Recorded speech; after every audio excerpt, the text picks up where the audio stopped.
Hi, I'm Garth McKenzie from traderscorner.co.za. This is your weekly look at the S&P 500 and the NASDAQ indices. So we start with a daily chart of the S&P 500.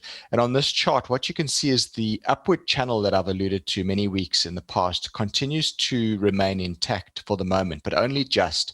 We need to keep a very close eye on the area around 3860 because that's more or less where the bottom of that channel would come into play.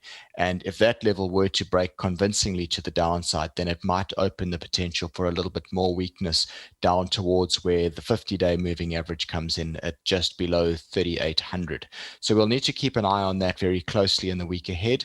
There does look as if there's a bit of a rounding top pattern forming over there, and we'll talk about that more on the hourly chart when we look at it in a moment. And in fact, if we then go straight into that hourly chart and take a look, you can see that rounding top pattern that I've alluded to, and it's also labeled there as a head and shoulders pattern.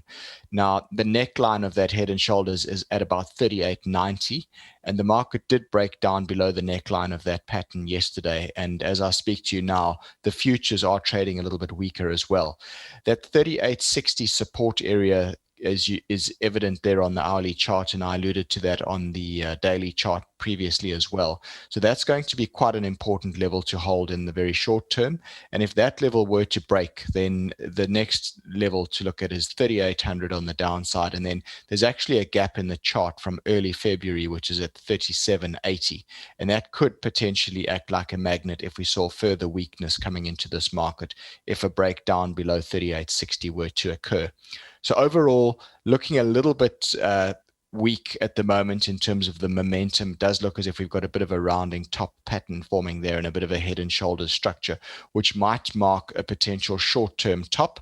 And we'll have to see how the market responds at the lower levels if it does trade weaker from here.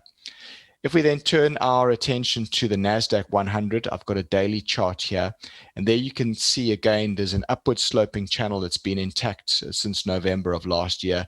It's contained the trading activity very nice and neatly throughout that time, but we have begun to see the market break to the downside below the bottom of that rising channel, and in fact it broke down with a gap to the downside yesterday, and that's evidence of a shift away from the growth stocks and possibly towards some of the more value plays that we are seeing in the market. But the fact that the NASDAQ gapped down and gapped out below the bottom of that channel is technically quite significant. So we need to monitor that and see if that gap remains unfilled, then it might actually indicate that there's a little bit more consolidation and perhaps a bit of a period of weakness still to come. At the lower levels, the first big area of support to watch for the NASDAQ is at 12,850.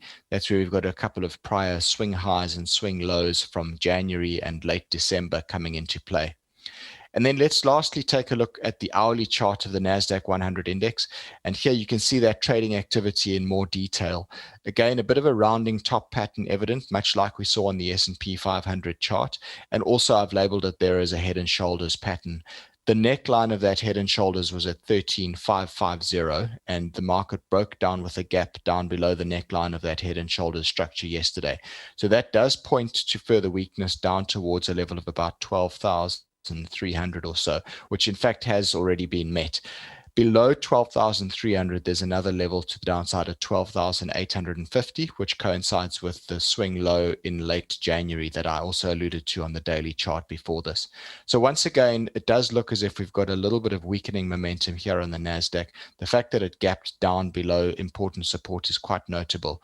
And one would think that now that any short-term bounce might find resistance coming in at 13,550 into that gap and possibly another leg to the downside. So some caution warranted on the long side over here at the moment. That's all I've got for you this week. I'll be back again next week with another look at the S&P 500 and the NASDAQ indices.